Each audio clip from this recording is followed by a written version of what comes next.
세상이 오해하지 않도록. 대학 시절 아인슈타인이 받은 수학 성적은 평점 5점 만점에 4점, 즉 A였습니다.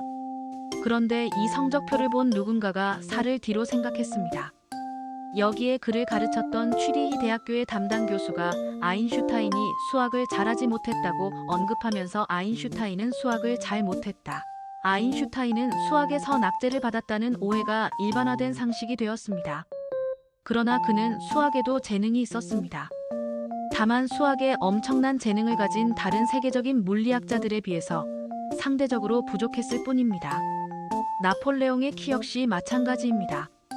157cm라는 키는 위인전에도 나오는 수치이지만 이 역시 5피트 7인치를 5피트 2인치로 잘못 읽어서 생긴 오해입니다. 바뀐 수치로 따지면 나폴레옹의 키는 170cm로 당시 평균 키보다 오히려 조금 큰 편이었습니다. 에디슨의 백열전구도 마찬가지인데 조지프 왓슨이 이미 만든 것을 에디슨이 개량했으나 유명세의 밀려 에디슨의 연구로 사람들에게 알려졌고 또 정설이 되었습니다. 이처럼 많은 사람들이 기독교와 교회를 오해하는 것은 잘 모르기 때문일 수 있습니다. 잘못된 소문과 단편적인 사실들만 진짜라고 믿는 사람들에게 예수님이 세상에 와서 전파하신 복음이 무엇인지, 그 사실을 믿는 그리스도인은 어떻게 살아가는지 삶으로 알려주십시오.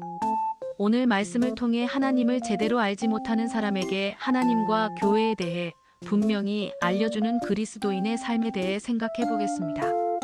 오늘의 말씀 요한일서 3장 1절 찬송가 314장 429장.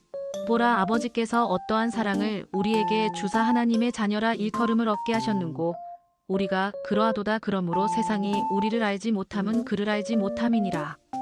기독교에 대해 편견을 가진 사람들과 대화를 나누어 보면 의외로 기독교에 대해 잘 모르는 경우가 많습니다.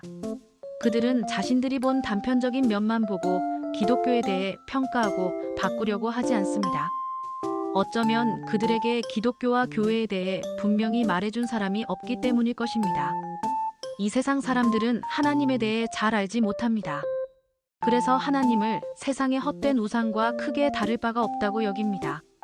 그들은 자신들이 알고 있는 우상의 모습을 통해 하나님을 보기 때문에 하나님에 대해 오해하는 것입니다. 이런 그들에게 하나님에 대해 분명히 알려주어야 합니다. 우리는 참되고 생명 있는 복음을 말하는 사람이어야 합니다.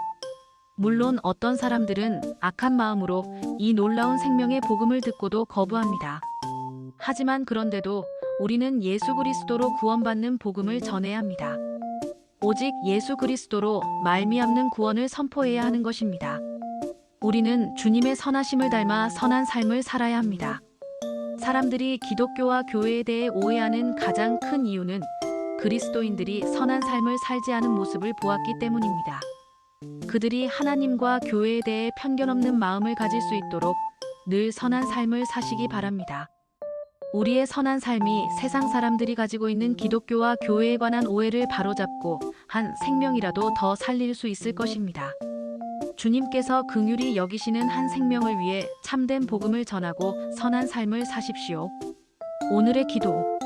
주님, 하나님을 알지 못하는 사람들에게 하나님을 알려주는 그리스도인이 되게 하시고 우리를 통해 믿지 않는 영혼들이 주님께로 돌아오게 하옵소서. 예수님의 이름으로 기도합니다.